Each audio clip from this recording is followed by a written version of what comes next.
spooky friends. Thanks for spending your Friday with us, or whatever day it is that you're listening. There's nothing better than finding a way to connect with fellow true crime-loving weirdos, and that's precisely why we created our own true crime cult. But don't worry, we're not into any of that sleep deprivation or diet control stuff. You've landed in a cult with unlimited naps and snacks. Grab a flower crown, cozy up to one of our baby goats, and settle in for another story on the subject that brought us all together, murder. In case you don't know us yet, I'm your new favorite true crime pixie, Angelina, and I'm hanging out with the real housewife of true crime, Aurora. How you doing this week? Well, I walked past a Starbucks this morning walking my dog and noticed their pumpkin spice sign was out. It's Pumpkin Spice Day on Tuesday. That is great. So, yeah, I'm very I gotta hunt excited. down some pumpkin spice cream for my coffee now. Nice. Yeah, so that's what I'm doing after this. Yeah, I was going to say, did you get one yet? Latte. How about you? Things are going all right over here. I met my friend Sheena's pandemic baby finally yesterday, and he's 11 months old already. So that was that's how things go these days. But we also had an interesting catch up because this friend Sheena went to French school with me, and I know I've mentioned this to you before, Aurora, but I'm not sure what the latest update you have on this is. But Sheena and I actually went to French school with an accused serial killer. What? Yeah. So previously there had been an article that popped up that said, because this guy's a doctor, there's an article that popped up saying, oh, he may have killed one of his patients. And they're thinking about, charging him with that. And then I kept trying to follow, but with COVID and everything, it's nonstop delays with cases like this, right? But now, the latest update is he's just been charged with 3 additional murders. So he has probably killed at least 4 people at work on purpose as a doctor. And we don't know the full story, but we just we've done so much speculation, and we can't wait to hear more and more and see how this resolves. So we'll be keeping you all posted too. Once this is a solid enough story. His name is Brian Nadler. Okay. I can't wait. Yeah, I can't wait either to see what happens. I bet there are more murders. If 3 more came up already, I mean, chances are that's not where it stops. And coincidentally, we recently did the episode on Donald Harvey, who considered himself an angel of death, and he killed a great number of people, up to potentially 87. So, I don't know how long Brian Nadler's been at it, but maybe not quite to 87, but I'll bet there's more. I hope not, but wow. Yeah. Terrifying. Yeah. Just because you tune into our show every week, we like to think of you as honorary monsters. But if you want to make it official, you can join the MMN commune on Patreon. Just go to patreon.com/murdernews to sign up. In return, we'll give you a shout out on the show, name one of our baby goats in your honor, and of course, you'll have exclusive access to our regular patron-only content. If you haven't already, be sure to check out our Patreon page to see the special video episode for August, all about John Norman Collins, the Michigan murderer who preyed on students in the late 1960s. Yeah, that one was really interesting. We've gotten a lot of feedback on that on our kind of teaser TikTok and Instagram. We posted about it, and it's a story Folks I had creeped out. Never heard. Yeah, it's very similar to Ted Bundy, and he predated Ted Bundy. It was a really fascinating one, so definitely check that out. For sure. Just a reminder that we'll be appearing at the Pacific Northwest True Crime Fest this October 8th and 9th, and we invite you to join us in person at the Green River Event Conference Center in Auburn, Washington, for a special live podcast episode on Sunday, October 9th, and to visit us at the MMN table all weekend long.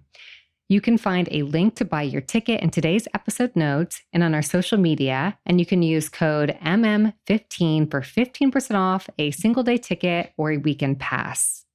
And let's kick things off with a look at some of the true crime stories making headlines this week. Last weekend, a 4-year-old boy received a non-fatal gunshot wound as he sat in a Philadelphia barbershop. Another patron started an argument at the back of the shop, which resulted in the gunman firing off 3 shots. The boy was hit once in the shoulder, and there were no other injuries. As the boy's father attempted to drive his son to the hospital, he got into a minor car crash. The driver of the other vehicle graciously offered to drive the boy and his father the rest of the way to the hospital. No arrests have been made and no weapons recovered, though a witness has allegedly reported the identity of the shooter to police. The boy is the 147th minor to be shot in Philadelphia so far this year. That is a very high number. Oh, so sad. Mm-hmm. But that's amazing that happened with the car crash. Yeah, that's so nice of the other driver. Like, what a kind thing to do for somebody having, one of the worst days Just of their hit your life car with their as well, child being shot with a gun. Like, what a wonderful thing to do. Absolutely. Married mother of two, Lynette Dawson, disappeared from her home on the northern beaches of Sydney, Australia, 40 years ago. Lynette's husband, Chris Dawson, was a high school teacher who had allegedly been having an affair with one of his students. This situation raised some suspicion, though Chris has maintained his innocence for 4 decades, insisting that his wife just walked away to start a new life. This past Tuesday, New South Wales Supreme Court Justice Ian Harrison found that Chris Dawson was not only responsible for Lynette's disappearance, but also guilty of her murder. Despite there being no crime scene and no body, some remarkable evidence implicating Mr. Dawson was illuminated on the popular podcast, Teacher's Pet. A cold case since 1982, charges were finally brought upon Chris Dawson mere months after the release of the podcast in 2018. A guilty verdict was reached this week after 5 hours of deliberation, though a sentencing date is yet to be set. Dawson's lawyer has indicated he's likely to appeal against the conviction. We'll be right back after a quick commercial break from one of our favorite Darkcast podcasts. Hi there, I'm Kona Gallagher. And I'm Ethan Flick. And together, we are the husband and wife team behind And Then They Were Gone, a true crime podcast about unsolved missing persons cases. Each week, we take a deep dive into a case that I have researched and written about and that you have never heard of. Right. And I react naturally and usually leave you with a whole lot of stuff to edit out of the podcast. Very true. But I do love getting your analysis and a fresh perspective on these crimes that I've been spending so much time learning about. So you can see us on your favorite podcast app every Wednesday when we release a brand new episode. And find us on the socials at ATTWG Pod. And you can also visit us on our website, andthentheyweregone.com. Could you hold the key to bringing someone home? And we're back. Before we dig in, we want to offer a quick disclaimer. Though we joke about forming a true crime cult, that is not to diminish the severity of actual cult activity, and we want you to know that we take the cases we're discussing very seriously. We want to deliver each story with the utmost respect to victims and anyone involved. If you feel we've missed the mark, you don't like our tone, or if you notice we've gotten any details wrong, let us know with a quick email to murdermurdernews@gmail.com and we'll make it right. Some specific trigger warnings for this episode include systemic racism and the murder of a pregnant woman. If either of those subjects are particularly sensitive for you, you may want to skip this one and listen to one of our other episodes instead. Today's story revolves around a murder that went unnoticed for 3 decades before the uncovering of an unidentified body in 1999. Our sources for this episode include podcast episodes by Into the Killing and Nefarious New York, an episode of Forensic Files, and articles in the New York Times, Medium, and Grunge. For a full list of today's sources, check out the episode description. 23 years ago today, a man named Ronald Cohen made an odious discovery. You might have heard the news story in an earlier episode wherein we talked about a New Zealand family placing the winning bid on an abandoned storage space containing human body parts. So imagine that, but instead of a storage space, human remains are discovered in your home. And you've already been living there for some time. In fact, the Cohen family was in the process of moving out. They had just sold their home to Hamid Tafagoti, who had requested that they clean all the junk and debris out of the home before vacating the premises. Ronald Cohen had never thought to make such a request when he and his family had moved in around 8 or 9 years prior. Apparently, neither had several generations of homeowners to occupy the white split-level home standing at 67 Forest Drive in Jericho, a wealthy suburb of New York City. The home was sold for $455,000, and this was back in 1999, so we're talking about a very nice house in an affluent neighborhood. Near the end of August in 1999, Ronald Cohen called a junk removal service to help haul out anything left in dark corners of the home over the years. Dark corners like the crawl space under the stairs that was added to the home years after its construction in 1957. On September 2nd, Cohen returned to the home to find a 55-gallon drum on the front lawn, left behind by the junk removal folks. He called in to inquire about it and was told that at a whopping 345 pounds, the drum was too heavy for them to handle, and he would have to call another company specializing in more heavy-duty removals. As it turns out, this is exactly the sort of predicament that resulted in the barrel being abandoned in the crawl space of 67 Forest Drive to begin with. Wow. And that's interesting because at that weight, how did they even get it out of his unit? I'm not sure if this is like a brownstone or what it is, but it's a split level home. So, I guess it's easier than going through huge flights of stairs, but there is a little confusion around that. I'm like, how did they move it out of the house? And how did the barrel move anywhere at any point, really? The yard, and they're like, nope, that's enough. Yeah, they're like, no more. Wow. Yeah. Interesting. Well, curiosity got the better of Ronald Cohen, who then grabbed a crowbar and began to pry the lid off the barrel. He was greeted with a putrid stench, but he persevered. With the top off, Ronald saw a speckled green goo inside the drum, and he could make out the shapes of a human hand and a woman's shoe floating near the surface. Cohen called authorities, who collected the drum and brought it to a forensic lab to investigate its contents. Inside, they found the mummified remains of a dark-haired woman who the attending medical examiner figured had likely been around 25 to 30 years old when she died. She had been about 5 feet tall and appeared to have been white or Latinx. She had some unusual dental work, which the medical examiner presumed to have been done in South America. She was also around 8 or 9 months pregnant at the time of her death. The fetus was 17 inches long and appeared to be male. The woman's cause of death was determined to be blunt force trauma, and she had several lacerations about the head and multiple skull fractures. She was beaten to death, likely with a blunt object, but it's not certain what type of object could have been used in the beating. Inside the barrel with the body were a zillion tiny plastic pellets, a plastic stem with leaves, a handbag, some rings, a locket that had, quote, "To Patrice, love from Uncle Paul," some old pieces of paper, a pair of shoes, and the aforementioned green goo. Forensic specialists got to work on identifying the goo and determining the age of the barrel, as well as the origin of its curious contents. Meanwhile, detectives worked to trace the original owner, who must have deposited the dead body into the drum. As we mentioned, Ronald Cohen lived in the house for about 8 or 9 years and never thought to have the debris cleared out of the crawl space, or to move or open the barrel. 4 other homeowners preceded the Cohens, and police worked backwards, questioning each of them. Cohen had bought the house from Frank and Bernadette Salamaggi, who had moved in back in 1984. Prior to the Salamaggis, Arthur and Judith Eben occupied the home on Forest Drive, having purchased it in 1972. Some said they never bothered to look in the crawl space. Some said they noticed the barrel, but decided not to bother with it. Investigators figured the barrel must have been left by the home's very first occupants, the Elkins family, who moved in just after the house was built in 1957 and lived there for 15 years.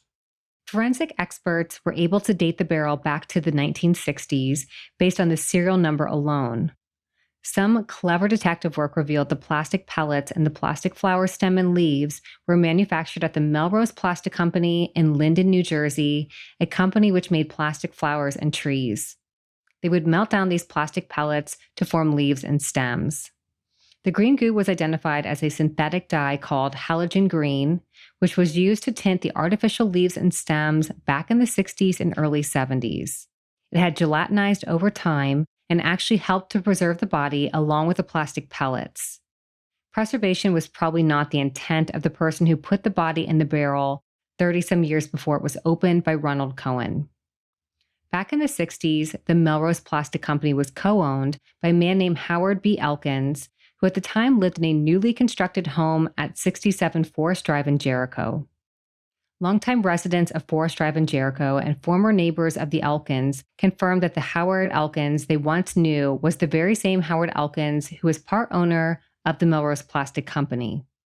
This was all too much of a coincidence for police to ignore. They decided to examine Howard Elkins as their first solid suspect in a murder that no one would have known about if Mr. Cohen never opened the 55-gallon drum. 71 years old at the time, Elkins had long since retired to a wealthy, gated condominium community overlooking a golf course in Boca Raton, Florida. Nassau County homicide investigators flew out to meet him. The case was all out of order because they were set to question a suspect before they could even identify the victim. Because the NamUs Unidentified Persons database wasn't launched until 2007, investigators painstakingly compared the mummified remains against hundreds of missing person reports, never finding a match. At a loss for what to do next, a big break came in the form of an anonymous phone call received in advance of Elkins' police interview. Back in the 1960s, Howard Elkins had an affair with a Salvadoran immigrant who was an employee of his at the Melrose Plastic Company. At his home in Boca Raton, Nassau County detectives first asked Elkins whether he had an affair with an employee back in the 60s. Howard Elkins answered affirmatively. Asked to share the details about the woman he had been seeing, Elkins claimed not to remember any details. Not her first name, what she looked like, or whether she was tall or short. Basically a crock, because he claimed to have had just one affair during his marriage, and surely he would have remembered at least one detail about the woman with whom he had that extramarital relationship. From there on out, it was all lies. Did Elkins recognize the barrel? No. How about the plastic pellets inside? No. Didn't he co-own the Melrose Plastic Company? Yes, but they never used those kinds of pellets. Was he familiar with halogen green dye? No, they never used that either. All obvious lies. Would he be willing to provide a DNA sample? No way. Detectives leveled with Elkins that no matter what he said at this point, he appeared to be a strong suspect, and they felt there was plenty of evidence to connect him to the murder of the as-yet unidentified woman. The conversation was interrupted when the phone rang with Howard's wife on the other end. He asked the detectives to leave, saying this was a private conversation. On the way out, Detective Brian Parpin announced that they would be back with a warrant for DNA collection, and the police promptly flew back to New York. The following morning, Elkins allegedly purchased a gun and ammunition at Walmart on his way to a gig house-sitting for a family friend. Climbing into the back of a vehicle in that friend's garage, Howard Elkins held the shotgun between his legs and pulled the trigger, ending his own life. The authorities didn't immediately confirm that Elkins' suicide was at all linked to the homicide case they were investigating. It sure made the old man look guilty. Nassau County investigators returned to the scene of Elkins' death in Boca Raton and collected a sample from the blood that had pooled on the floor of the garage. Compared against the DNA extracted from the mummified remains of the fetus inside the woman in the barrel, the probability of paternity for Howard B. Elkins was 99.93%. It can be said with almost absolute certainty that he would have been the baby's father. For 30 years, Elkins had been able to keep up the false front of a friendly and harmless neighbor and a family man. Quote, he seemed like a very sociable fellow, described Frank Lanano, a resident of the retirement community in Boca Raton. He just was not the type. Quote, Howard was very active in the community, very much in the social scene, said Robert Fromont. Even the Ebbins, who bought the house on Forest Drive from Elkins back in 1972, declared, quote, they seem like such a lovely family. Still unknown was the identity of the woman in the barrel. Forensic analysts demonstrated their prowess on an episode of Forensic Files in examining the pieces of paper found at the bottom of the barrel, which had held the woman's body. The papers had been suspended in green goo for 30 years, so they weren't much more than mushy pulp in 1999. The pages were left to dry out before they could be put through forensic testing, and even when dry, all visible traces of pen ink had faded away. Go watch Forensic Files to hear more about the process. We're not scientists and certainly couldn't do it justice, but all we can say is they achieved the seemingly impossible. There are methods of examining impressions left on the paper under UV light. There are ways to tell how many different pens were used in a writing sample and differentiate the various pen inks, even if they're all the same color. Employing a variety of tactics, the forensics lab was able to determine that the pieces of paper were pages ripped from an old address book. They were able to recover long-lost writing on the pieces of paper using something called a spectral comparator study. Working down the list of names, addresses, and phone numbers, all but one of the unidentified woman's friends had long since moved away and changed their phone numbers. Kathy Andrade immediately recognized that the detectives were calling about her friend, Reyna, from school. The two had been in English class together and grew to be pretty close friends. Kathy remembered the day Reyna disappeared back in 1969 when she was just 27 years old. When she tried to report her friend missing, the police refused to take Kathy's report for sordid reasons. The young pregnant woman was probably out on a shopping trip to prepare for her new baby. She was an adult and could go wherever she pleased. You should wait 72 hours before filing a missing persons report. And it's like, is this woman who is this far pregnant, like shopping for her baby for months? Like, what is happening? Yeah, she just decided to go on a like all day, all night shopping trip for several weeks and months. Yeah. Yeah.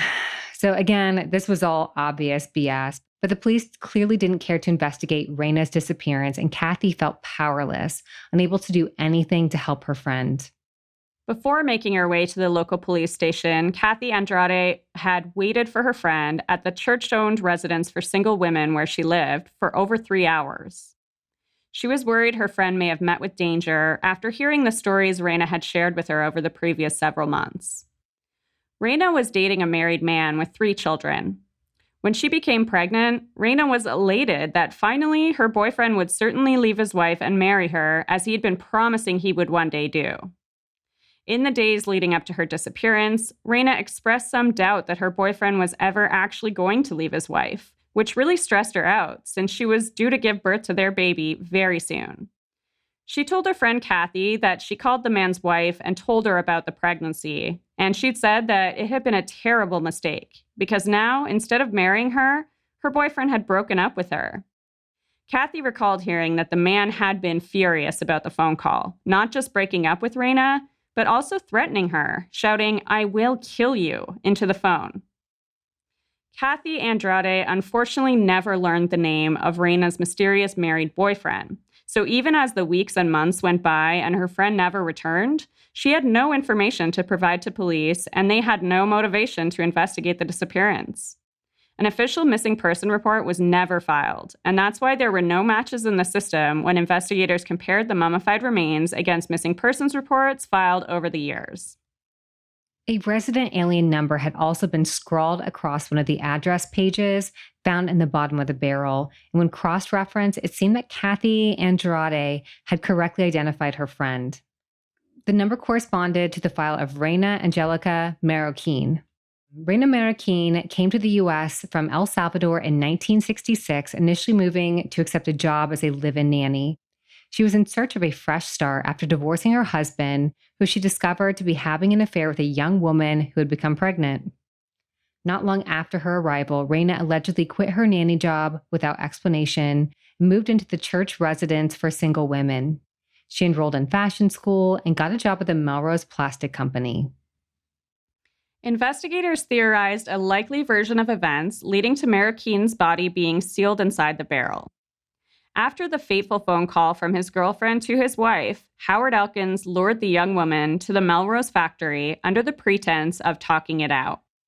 Inside the factory, Elkins struck the young woman with a blunt instrument several times, fracturing her skull and ultimately killing her. He put the body inside of one of the empty barrels of plastic dye that was laying around Melrose and threw the woman's handbag in with it. Intending to take it out on his boat and sink the barrel in the water, Elkins filled the drum with plastic pellets to weigh it down. Once sealed, Elkins came to the realization that the barrel was far too heavy to get onto his boat, and he stashed the barrel in the crawlspace of his Jericho home instead. With that, the case was closed, but Newsday reporter Oscar Corral thought Marroquín's family deserved closure too.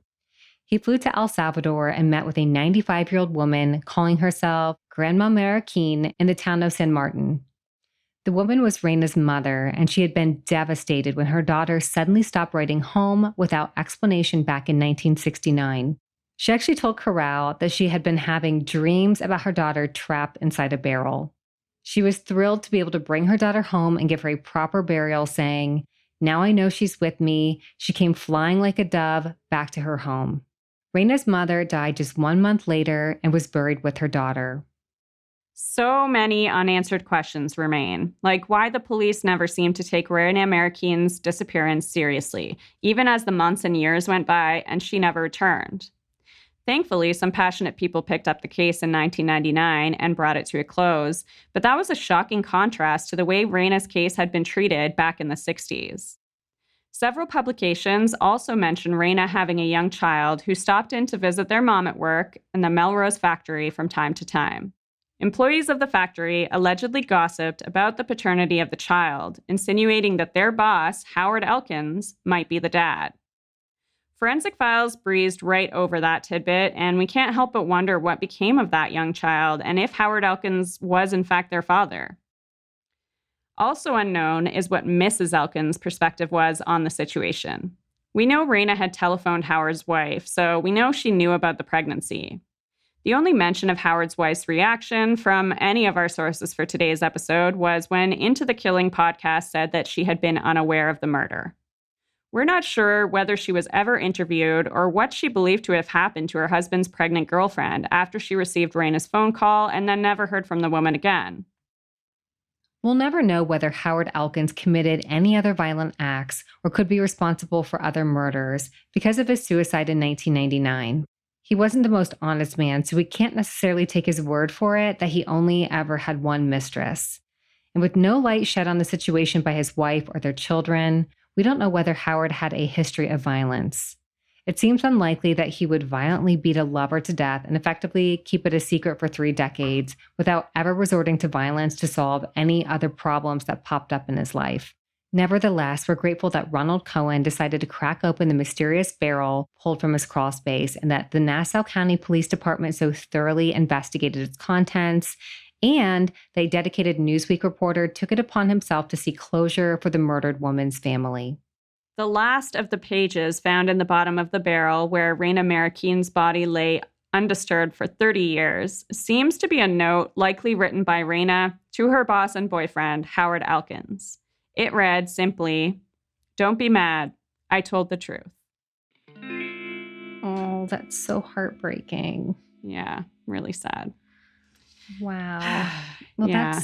that's a really interesting one. Like it's so interesting, like the genres of murders and like how they're carried out. And that I feel like, especially since the Bear Brook podcast came out, that there's been sort of this like new tier, a body and barrel sorts of situations. Yeah, this is true. Yeah.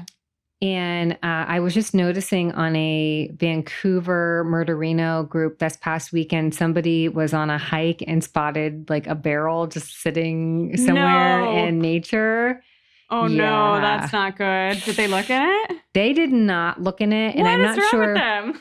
I don't know how you back. would open it. Like, I'm not sure true. if I know she didn't open it on the scene. You're not like hiking with a crowbar. Yeah, but like I hope that she reported it to authorities because it could just be like somebody's waste. Like, I don't really know why, clearly there's a reason why barrels were invented, and it's probably mostly for like kind of caustic substances and stuff, and not usually for bodies. Keeping it airtight so they can't get to, but like for that reason, it's a bad choice when it comes to disposing of a body of someone that you've murdered, because being airtight, I mean, in this case, there was even more factors that made it so, she was mummified and preserved. Her body, which like anytime a barrel is closed airtight, it's only going to help preserve the contents. So that's like not a good choice. But also, we're all onto barrels now.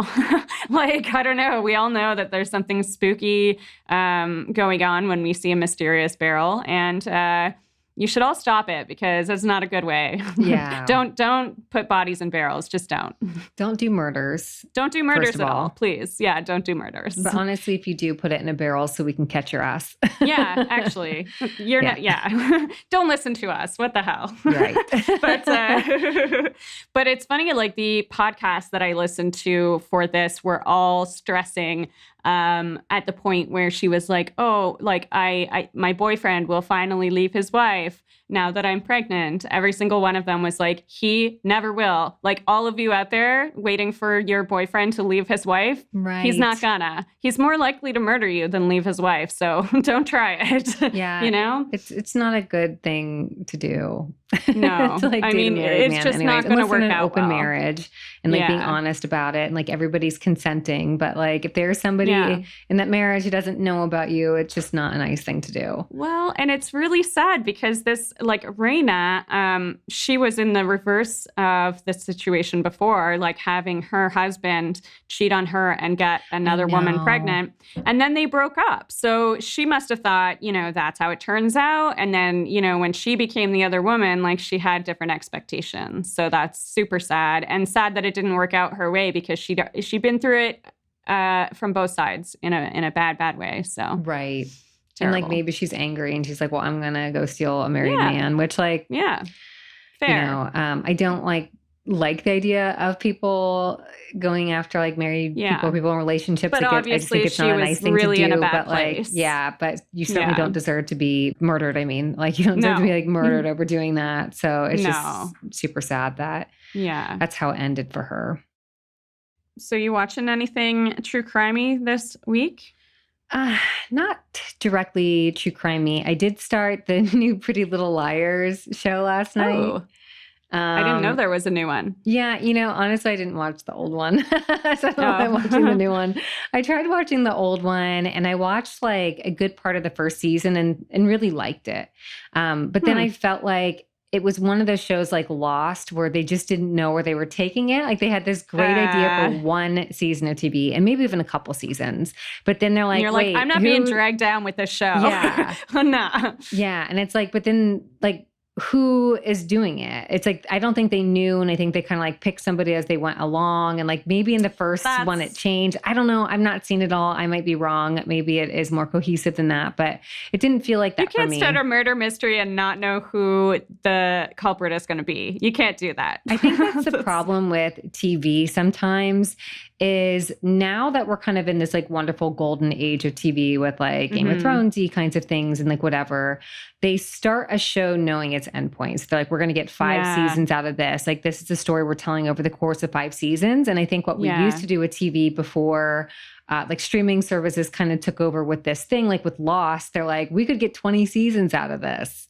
Yeah. And how do you stretch it out for 20 seasons? Even if you had a map in the beginning, like you can't just like follow that through that slowly. So it's like you kind of have to change course. And I think that Pretty Little Liars had to change course and was just couldn't find footing again once they did that.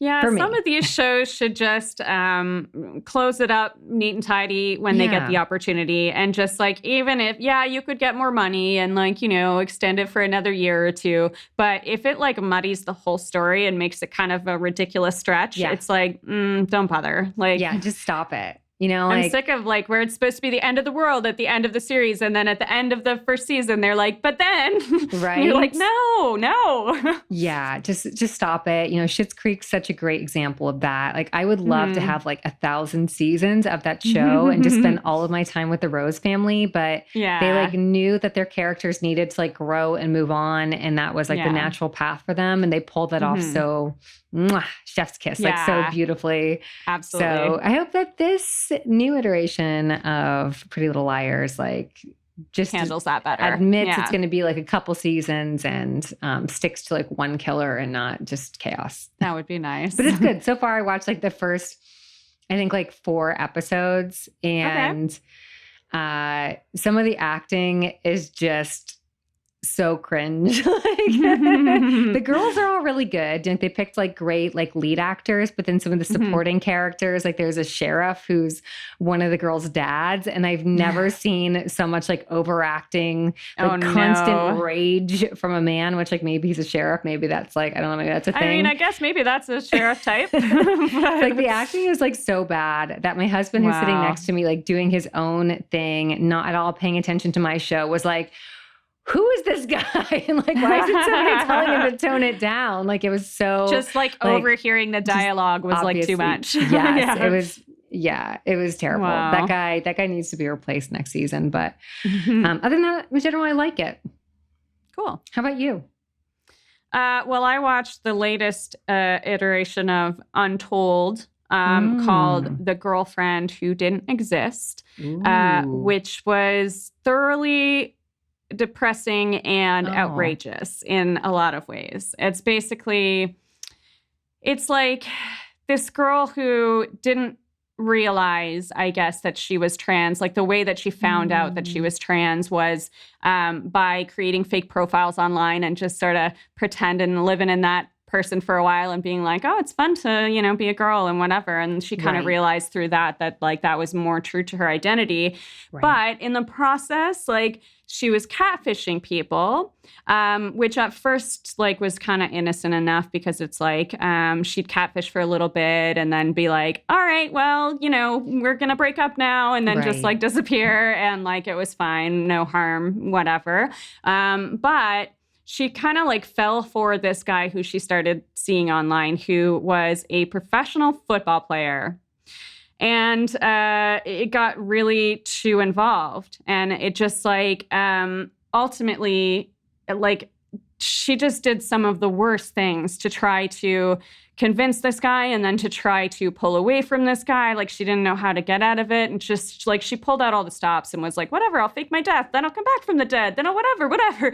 And it gets really bad. And you're like, oh no, girl, don't. Like this is just not the right way. And so the guy, the football player, unfortunately, was really taken advantage of as well. And like he believed he was dealing with these different tragedies. And like, you know, he was talking about it on live television, and like he was humiliated. It was really just a shitty situation. But it's like a situation that ran away with itself. Like you just, once it was going, what could you do? Right. So really, just one shocker after another. Definitely recommend it, but like your jaw will be on the floor, and in a bad way. Okay, I will definitely check that out because I'm on vacation for 2 weeks. I'll be watching. I'm only gonna sit and watch TV. Yeah, that's what vacation's good for. Yes. So. Well, I guess that's enough murder for 1 week. If you disagree and could stand more murder than this one show can contain, you can always find us on the OG murdermurder.news for the latest breaking true crime news all week long. You can find us on Instagram at Murder Murder News, on Twitter at Murder News, on TikTok at Murder Murder News, and on Facebook you will find our page just by searching for Murder Murder News. And while you're on Facebook searching for Murder Murder News, you'll also see our group pop up. You'll want to join us there if you'd like to be more active in the MMN community, and you'll definitely want to be a member of that group if you want in on our virtual book club. We're just getting started on our next selection, Don't Call It a Cult by Sarah Berman, which examines the shocking story of Keith Raniere and the women of NXIVM. We'll meet to discuss the book on Zoom on the last Sunday of this month, and we hope to see some new faces there. Don't forget to leave us a 5-star review on Apple Podcasts to help new fans find the show. And make sure to subscribe on your favorite podcast platform so you never miss an episode. Thanks for listening. Bye, friends. Bye-bye.